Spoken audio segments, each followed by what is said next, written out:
Ford Super Duty drive modes. What are they and when might you want to use them? Today we're going to talk about just that. Stick around. Okay, so when we're talking about drive modes on the 22 and older, you've got this little button on the end of your gear shift right here. It says drive mode. So when I press the button on the end of the gear shifter, it brings me into my drive mode selection. I have normal, tow haul, eco, slippery, and then deep snow and sand, and you'll see that it does recommend four-wheel drive for that setting. Today, I'm going to be talking about eco and slippery as they pertain to driving in weather conditions. Well, good morning and happy President's Day. Thanks for tuning in again. Before we get started, if you guys would please hit that thumbs up and subscribe to the channel. I'm trying to hit my 1,000, so it would help me out a ton if you guys would subscribe to the channel if you're watching these videos and you're getting anything out of them at all. I'd greatly appreciate it. We're going to talk about the Super Duty drive modes this morning, specifically the slippery drive mode. So I had a question on a recent video, the video that I talked about the auto locking hubs. If you haven't seen that video, I'll put a link to that video right here in the corner somewhere. But anyway, the individual asked about slippery mode and wanted to know, what it was and why would I even need it if I have four-wheel drive.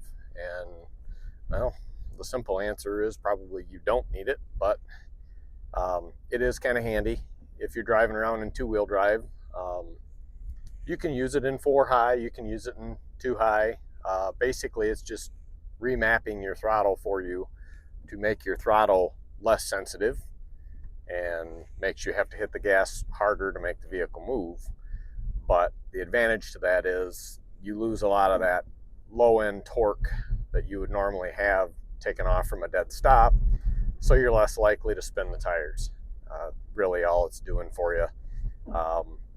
I will drive mine in slippery mode on occasion. I live about a mile from the expressway, and sometimes the road conditions are a little worse from my house to the highway, so I may or may not use four-wheel drive, but on occasion I will throw it in slippery drive mode just to kind of help limit that wheel spin when I'm taking off out of my driveway and the first turn I have to make onto the main road. If you're driving around in eco mode, you'll notice that it has some benefits to driving in slippery conditions as well, because it also remaps your throttle and makes it a little less sensitive and alters your shift points so that the truck shifts sooner and therefore, in theory, saving you gas because you're running less RPMs. But yeah, that's pretty much the gist of it. There's not a lot to it. I believe, don't quote me on this, but I do believe that there is a little bit of additional tuning done to the traction control. So your traction control may become more sensitive as well in slippery mode. Again, don't quote me on that, but it kind of seems that way when I'm driving it. So yeah, just a quick one for you today on the drive modes and what slippery mode does, and use it, don't use it. Use it in two-wheel drive, use it in four-wheel drive, totally up to you. But best I can tell you is go out and drive in some slippery conditions and try it out and see if you like it.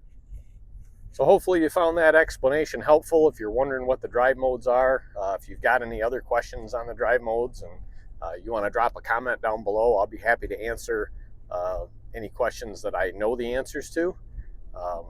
But really, that's pretty much all the drive modes are going to do. They're going to remap your throttle and they're going to change your shift points. Tow haul mode obviously works in exactly the opposite direction of eco or slippery. It's going to make your throttle more sensitive, hold those gears longer for you, and I believe it makes the transmission use all 10 gears. I don't drive my truck around in tow haul mode when I'm not towing, so I don't know, but I think I've heard a couple people have said that if you want your transmission to shift all 10 gears all the time, just run it in tow haul mode. I just leave it in normal mode when I'm not towing, but yeah, so there you go. Enjoy the snow. If you're not where it's snowing, I guess you don't get to enjoy the snow. But thanks for tuning in this morning. Appreciate you guys. Thanks for watching. Have a great day.